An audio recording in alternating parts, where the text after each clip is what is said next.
ఎంతో గుమగుమలాడే అటుకుల పాయసం రెడీ.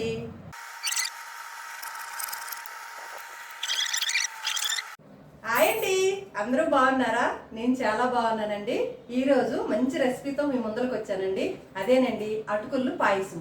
దానికి కావలసిన పదార్థాలు: కప్పు అటుకులు అండి. మన మార్కెట్లో దొడ్డు అటుకులు వస్తాయి కదా, ఆ అటుకులు అండి. శుభ్రంగా క్లీన్ చేసుకుందాం. కప్పు అటుకులు. అరకప్పు సగ్గుబియ్యం అండి. 6 గంటల పాటు నానబెట్టుకోవాలి. మనకి దొడ్డు సగ్గుబియ్యము అరకప్పు అండి. 3/4 లీటర్ పాలు అండి. 3/4 లీటర్ పాలు, చిక్కటి పాలు 3/4 లీటరు. ఎలచ్చి ఒక 7-8 ఎలచ్చులు, ఎండు ద్రాక్ష, జీడిపప్పు, కప్పున్నర బెల్లం, నెయ్యి. ఇప్పుడు మనం స్టవ్ మీద పాలు పెట్టుకుందామండి. మనకి ఈ పాలు మరిగేలోగా అటుకులు అనమాట మనం శుభ్రంగా కడుక్కుందాం. కడిగిన వల్ల ఇందులో ఏమైనా వేస్టేజ్ ఉన్నా పోతుంది.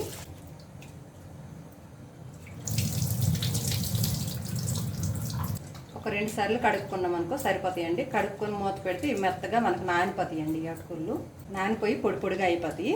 ఇవి మనం కడుక్కున్నాం కదండి, దీనిపైన మూత పెట్టుకుందాం. అప్పుడు మనకి ఈ అటుకులు అనేది వాటర్ అంతా పీల్చుకొని పొడి పొడిగా అయిపోతాయి. మేము చిన్నప్పుడు కూడా ఈ అటుకులు పాయసం చాలాసార్లు చేసుకున్నామండి. మా అమ్మ వాళ్ళ ఇంటి దగ్గర ఆవులు ఉండేవి, ఆవు పాలతో చేసుకునేవాళ్ళం. చాలా బాగుంటుంది. ఇప్పుడు మనం ఇక్కడ కూడా చక్కగా పాలతో చేసుకొని శుక్రవారం పూజ చేసుకుంటాం కదండి, అమ్మవార్లకు ప్రసాదంగా కూడా పెట్టచ్చు. చాలా బాగుంటుంది. ఇప్పుడు పాలు మరుగుతున్నాయి కదండి, బాగా మరుగుతున్నాయి కదా. ఇప్పుడు మనం నానబెట్టుకుని సగ్గుబియ్యం వేసుకుందాం.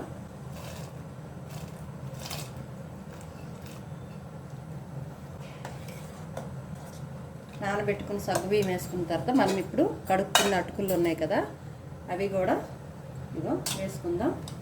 ఇగో పొడి పొడిగా అయిపోయాయి చూసారా. ఇవి ఎందుకంటే మనకి ఇలా పొడి పొడిగా వస్తాయి కదా, ఇప్పుడు పాలల్లో వేసేసరికి మనకు కనిపించవండి, చక్కగా కలిసిపోతాయి. పిల్లలు అయితే ఎంత ఇష్టంగా తింటారంటే, పెద్దోళ్ళు కూడా ఉండండి. 1 కప్పు తింటామన్న వాళ్ళు 2 కప్పులు తింటారండి ఖచ్చితంగా. అంటే అంత టేస్టీగా ఉంటుందండి ఈ అటుకుల పాయసం. ఇలా ఒకసారి కలిపి మనం ఉడికించుకుందాం. మనకు కొంచెం ఉడికిన తర్వాత మనం బెల్లం వేసుకోవాలండి. ఇప్పుడు వేయద్దు, పాలు విరిగిపోతాయి. ఇదిగోండి చక్కగా కలుపుకున్నాం కదా. ఇప్పుడు దీనిపైన మూత పెట్టుకుందాం. ఇప్పుడు మనం మూత తీసి చూసుకుందాం రండి. చూడండి ఎంత చక్కగా ఉడికింది. ఇప్పుడు మనం ఇందులో బెల్లం వేసుకోవాలండి. కప్పున్నర అయితే పడుతుందండి బెల్లము. నేనైతే కొంచెం నిండుగా తీసుకున్నాను. మీరు ఎంత స్వీట్ తింటారని చూసి వేసుకోండి. బెల్లం అయితే మాకైతే కప్పున్నర సరిపోద్దండి. మనం ఇప్పుడు బెల్లం వేసాం కదా, దింపే ముంగట చిటికెడంత ఉప్పు వేయాలండి. కంపల్సరీ అయితే స్వీట్లో మనకి చిటికెడంత ఉప్పు వేస్తేనే టేస్ట్ వస్తుందండి. ఫస్ట్ మాత్రం ఉప్పు వేయొద్దు, బెల్లము వేయొద్దు, పాలు విరిగిపోతాయి. చిటికెడంత ఉప్పు వేసి మనం తింపుకోవాలి. ఇగో మనకు పాయసం అయితే ఇలా రెడీ అయిపోయిందండి. ఇప్పుడు మనం చిటికెడంత ఉప్పు వేసి పాలు దింపేసుకుందాం. అయిపోయిందండి. మనం ఇప్పుడు దింపేసుకుందాం. ఇది నెయ్యి పెట్టుకుందామండి స్టవ్ పైన. జీడిపప్పు, ఎండు ద్రాక్ష ఉన్నాయి కదా, అవి ఫ్రై చేసుకొని అందులో వేసేద్దాం. డ్రై ఫ్రూట్స్ అయితే ఎన్ని మీకు ఇష్టమైతే అన్ని వేసుకోండి. నా దగ్గర అయితే ఇప్పుడు ప్రస్తుతానికి ఈ 2 ఉన్నాయి కాబట్టి ఈ 2 వేస్తాను.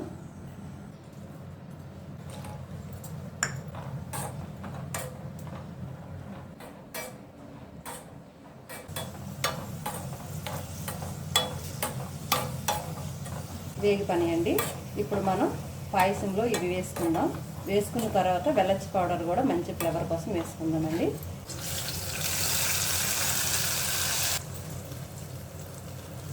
కోసం వెల్లచి పౌడర్ కూడా వేసుకుందాం. అయితేనండి అయిపోయింది. అటుకుల పాయసం రెడీ. ఎంతో టేస్టీగా అటుకుల పాయసం రెడీ అండి.